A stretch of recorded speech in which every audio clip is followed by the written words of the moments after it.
Okay, good evening to all my dear students. Let me first congratulate you for entering into the third year of BSc IT here in Vedanta College. As you know that today is 15th June, okay?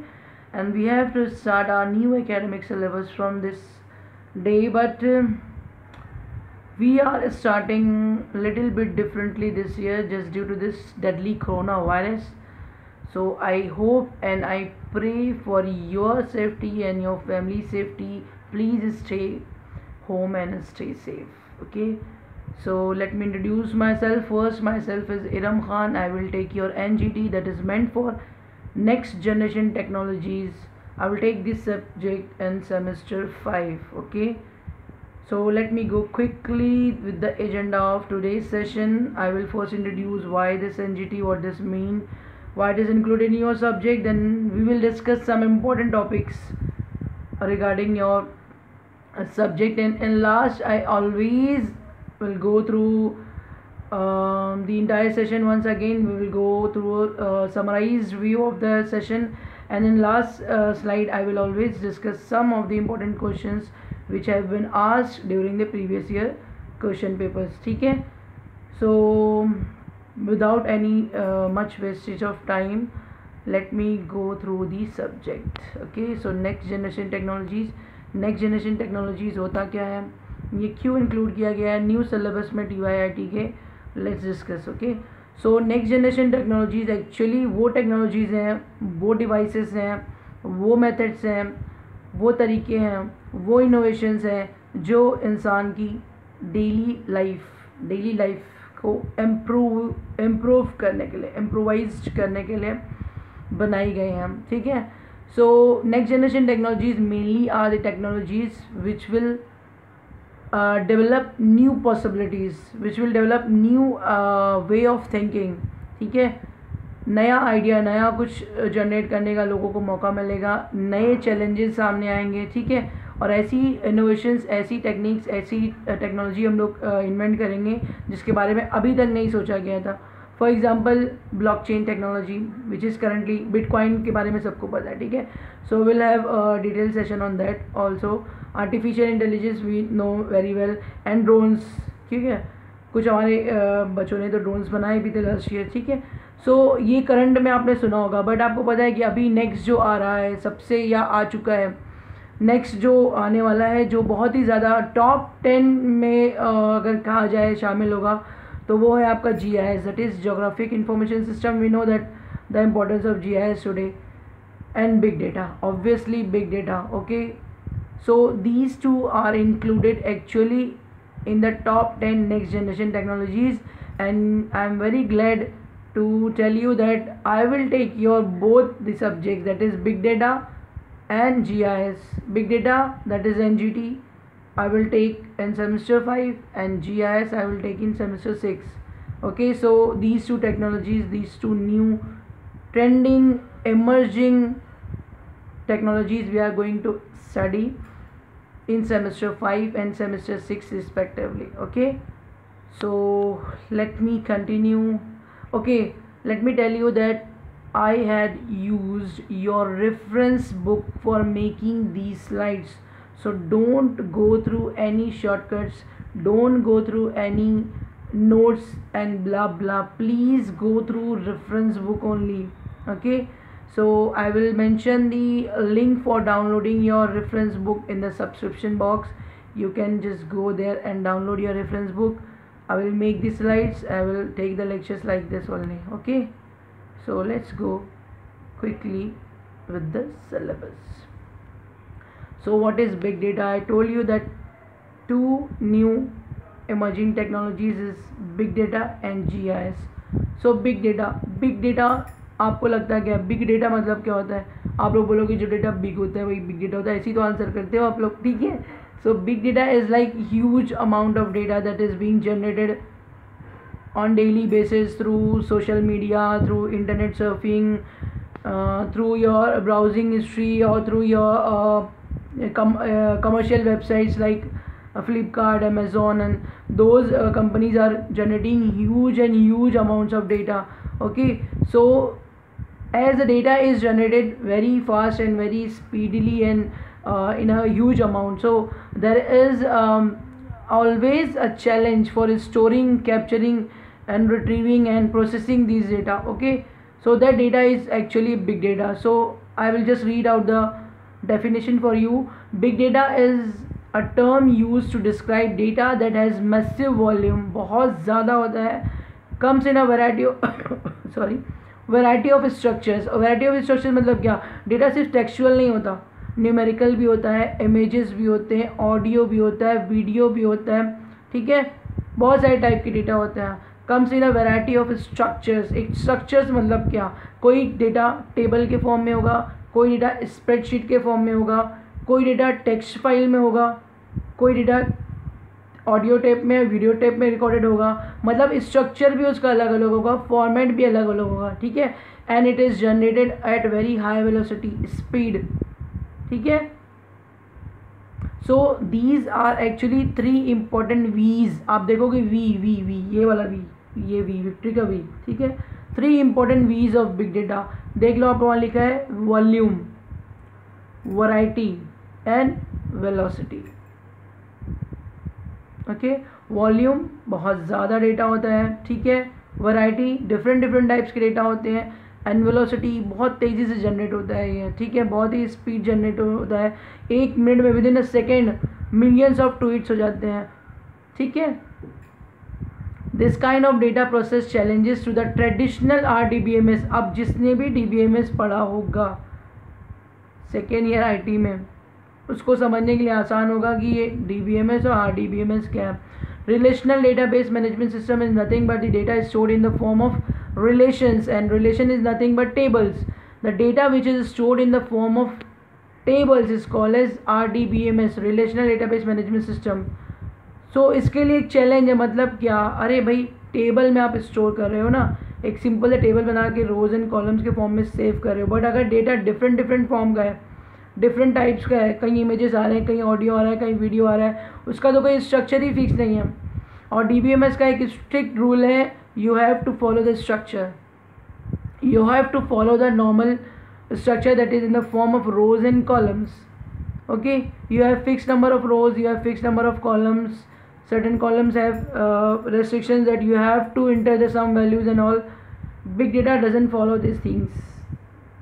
Big data किसी भी amount में आएगा, कितना भी आएगा, किसी भी तरीके से आएगा. ठीक है, आप उसको एकदम स्ट्रिक्ट स्ट्रक्चर में नहीं रख सकते हो. उसका कोई स्ट्रक्चर, कोई फिक्स नहीं होता, कोई फॉर्मेट फिक्स नहीं होता. कहीं से डेटा, कहीं से मेडिकल इमेजेस आ रही हैं, RMIs आ रही हैं, कहीं से आपकी खुद की प्रोफाइल पिक्चर्स आ रही हैं, कहीं से कोई और इमेज आ रही है, कहीं से जोग्राफिकल इमेज आ रही है, स्पेशल इमेज आ रही है, सैटेलाइट से कोई इमेज आ रही है. सबका फॉर्मेट अलग होता है, सबको अलग तरीके से स्टोर करना होता है. तो आप एक इमेज का कॉलम बना के नहीं रख सकते कि उसमें सारी इमेजेस रख दें, नहीं. सबका फॉर्मेट अलग है, सबका डेटा टाइप अलग है, तो आप किसी भी पर्टिकुलर स्ट्रक्चर में उसको फिट नहीं कर सकते. So that is a biggest challenge for traditional RDBMS, जो पुराने सदियों से आ रहा.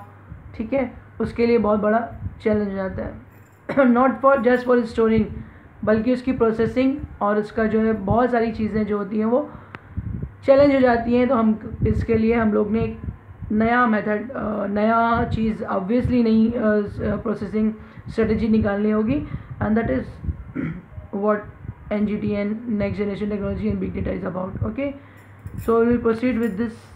I hope that big data concept is now clear. Now we'll go to the next slide. Okay, very important thing I want to discuss. All the examples which I have mentioned in this reference book, actually it is a report of MGI company, that is McKinsey global institute. अब मैं इसके बारे में बता दूं क्योंकि इसके बारे में बुक में मेंशन नहीं है. ये MGI कंपनी एक ऐसी कंपनी है जो इकोनॉमिक, सोशल और पॉलिटिकल, IT इंफ्रास्ट्रक्चर, ये सबसे रिलेटेड सारी चीज़ों पे सर्वे करती रहती है कंटिन्यूसली.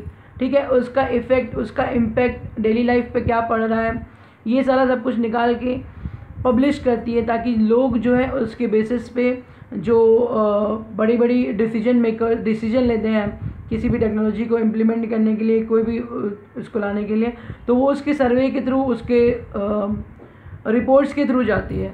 सो ये MGI का भी ये जो मैंने मेंशन किया है, आप स्क्रीन पे देख रहे हो मेरे ख्याल से, ठीक है, वो लिंक आप उसको डायरेक्टली क्या बोलते हैं, जाके आप सर्च करो, देखो अभी का जो भी करंट उसका वेबसाइट होगा ना, उस पर सारा कोरोना वायरस का सर्वे है, सारा कोरोना वायरस का सर्वे है।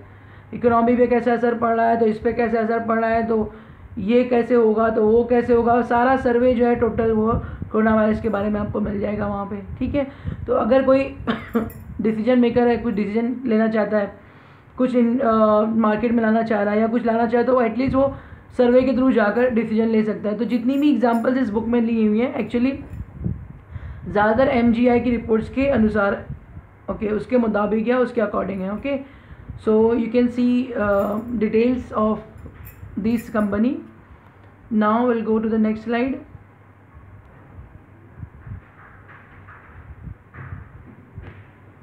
ओके, फेसबुक एग्जांपल, ये फेसबुक एग्जांपल भी एक्चुअली MGI की रिपोर्ट्स में दिया गया।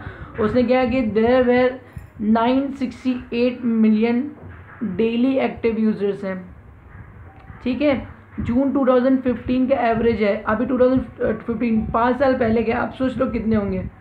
And there were 844 million mobile daily active users on an average of, okay.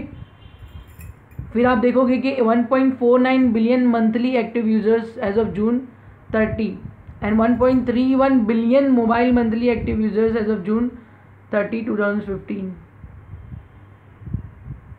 ठीक है। There were 4.5 billion likes generated daily as of May 2013, जो कि 2012 में, और जो है 2012 से 67% जो है ज़्यादा था सिर्फ एक साल में, ठीक है। 4.5 बिलियन लाइक्स, ये कब का डेटा है, 2013 एंड 2012 का है, आज से 7 साल पहले का। तो सोच सकते हो आप कि अभी कितनी लाइक्स जनरेट होती होंगी, अभी कितने लोग एक्टिव रहते होंगे फेसबुक पर। और आपको तो पता है फेसबुक के अलावा भी हमारे पास सोशल मीडिया है। Please don't say TikTok, please. सारी एग्जांपल्स में तुम्हारा टिकटॉक और क्या बोलते हैं इंस्टा भरा रहता है, ठीक है। Okay, so we'll go with the next slide. Okay, there is very interesting image is given in the book. I just copied this image. मुझे बहुत मज़ा आई इसको देखते हुए।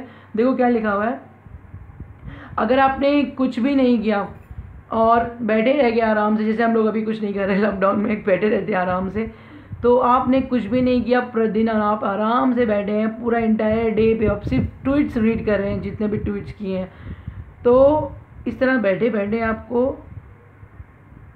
2912 ईयर्स लग जाएंगे। वाह, गुड, वेरी गुड, ठीक है।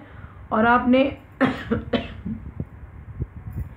अगर एक दिन का जो है ट्विटर का डेटा है, एक दिन का डेटा अगर आपने लेके प्रिंट करने की कोशिश की, कागज़ पर, पेपर पर प्रिंट करने की कोशिश की, सो आप पूरी दुनिया का 2.5 टाइम्स चक्कर लगा सकते हैं उन पेपर्स के थ्रू।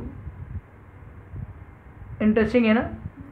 सो सोचिए कि कैसे वो इतना huge amount of data store करते हैं हम लोग, big data, that is the concept of big data, okay.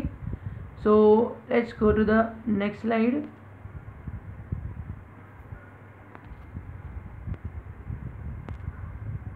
Okay, sorry. There is other examples like movie पे आप जा रहे हो तो आप मूवी सर्च करोगे, मूवी के बारे में रिव्यूज़ देखोगे, सारी क्वेरीज वगैरह देखोगे किसने की है और किसको क्या आंसर मिला है, उसकी रेटिंग्स देखोगे, उसकी स्टार कास्ट देखोगे, सब कुछ आप सर्च करोगे, समझा ही बात ना। फिर आप जो है कौन सा थिएटर आपके आसपास में है उसके लिए लोकेशन वगैरह यूज़ करोगे। सो ये सब एग्जांपल, आप कुछ भी एग्जांपल डाल सकते हो, इसमें कुछ नहीं है, ठीक है। सो और दूसरे आप पिक्चर्स वगैरह लेते हो स्मार्टफोन से, सोशल नेटवर्किंग साइट पे डालते हो, और क्या बोलते हैं फेसबुक पे डालते हो, इंस्टा पे डालते हो, सारी जगह पे पिक्चर्स ही तो खाली बची रहती है तुम्हारे मोबाइल पे, तुम्हारी जो है इंस्टा पे और हर जगह का यही तो काम रहता है तुम लोग को, ठीक है। सो ये सब कितना ज़्यादा डेटा आप रोज़ डेली जनरेट करते हो, ठीक है। सो यहाँ पर एक बहुत इंपॉर्टेंट चीज़ लिखी हुई है, मैंने हाईलाइट किया हुआ है, when the size of the data poses challenges to the ability of typical software tools to capture process, store and manage data, then we have big data in hand. तो जब भी हम लोग का टिपिकल डेटाबेस उसको store करने के, उसको प्रोसेस करने के, उसको मैनेज करने के लायक नहीं रह जाता, तब हम लोग बिग डेटा का कंसेप्ट यूज़ करते हैं। ठीक है, so will go to the next slide. Now see this big data का definition. Big data is data that has high volume, again the same thing, is generated at high velocity, again the same thing, and has multiple varieties, again the same thing. 3 V's of data: volume, velocity, variety. So you can see this picture over here. On the x-axis there is a size of the object, on the y-axis it is the activity, input, output, processing and storage. Okay, so जैसे जैसे आपका x बढ़ रहा है, that is size is increasing, वैसे वैसे आपकी activity जो इनपुट आउटपुट, उसकी प्रोसेसिंग की स्पीड और उसकी प्रोसेसिंग का पावर भी आपको बढ़ाना पड़ेगा। समझ में आ रही बात? यही तो बिग डेटा है। जैसे जैसे आप स्टोरेज बढ़ाते जाओगे, साइज बढ़ाते जाओगे, कंटेंट बढ़ाते जाओगे, वॉल्यूम बढ़ाते जाओगे, वैसे वैसे आपकी प्रोसेसिंग स्पीड, प्रोसेसिंग पावर भी बढ़नी चाहिए। इसीलिए हमारा ट्रेडिशनल सिस्टम उसको हैंडल नहीं कर पाता है, तो हमको बिग डेटा का कंसेप्ट यूज़ करना पड़ता है, बिग डेटा की टेक्नोलॉजीज यूज़ करनी पड़ती है।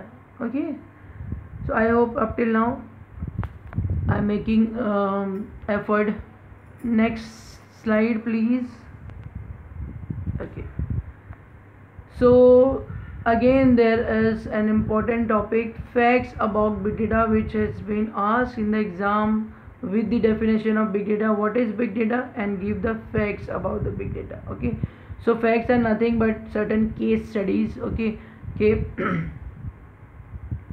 बिग डेटा बहुत ही रिसर्च हुई, इसमें समझ में आ रहा है कि जो हमारी पुरानी टेक्नोलॉजी थी, जो ट्रेडिशनल टेक्नोलॉजी थी, उसमें हम लोग इतना ज़्यादा स्टोर नहीं कर सकते। और हम लोग को देखो क्या लिखा हुआ है यहाँ पे,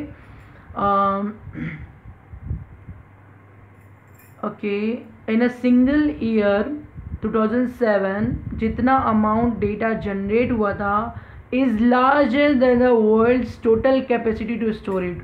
बताओ, which means there is no way in which to store all of the data that is being generated. Also the rate at which data is getting generated will soon outgrow the rate at which data storage capacity is expanding। मतलब जितनी तेज़ी से, जितनी fast से, जितनी speed से data generate हो रहा, उतनी तेज़ी से उतनी हमारा डेटा स्टोरेज कैपेसिटी नहीं बढ़ रहा। ठीक है, this is the fact. Actually data huge है बट उसको स्टोर करने की कैपेसिटी कम हो रही है। This is the one fact. The next fact is the size of big data varies across the sector. Obviously अगर बड़ी कंपनी है तो वो डेटा ज़्यादा जनरेट करेगी, छोटी कंपनी है तो कम डेटा जनरेट करेगी। ठीक है, जैसे कि अगेन ट्वीट्स जो होते हैं, जो पॉपुलर लोग होते हैं या जो फेमस लोग होते हैं, उनकी ट्वीट्स को रीट्वीट्स बहुत मिलता है, उनकी ट्वीट्स को लाइक्स बहुत मिलते हैं, उनकी ट्वीट्स पे कमेंट्स बहुत आता है, तो वहाँ डेटा ज़्यादा जनरेट होता है। पर अगर आप अगर आप छोटे यूज़र हो ट्विटर के, तो आप इतना ज़्यादा फेमस नहीं हो, तो जाहिर सी बात है आपका डेटा जो होगा वो कम जनरेट होगा। तो डिफरेंट सेक्टर्स के जो होते हैं, अगर रिटेल और मार्केटिंग है, ये सब है, देखो तो वो डेटा अलग जनरेट करेंगे। ठीक है, varies across sectors. Data size भी डिफरेंट होता है और डेटा टाइप भी डिफरेंट होता है।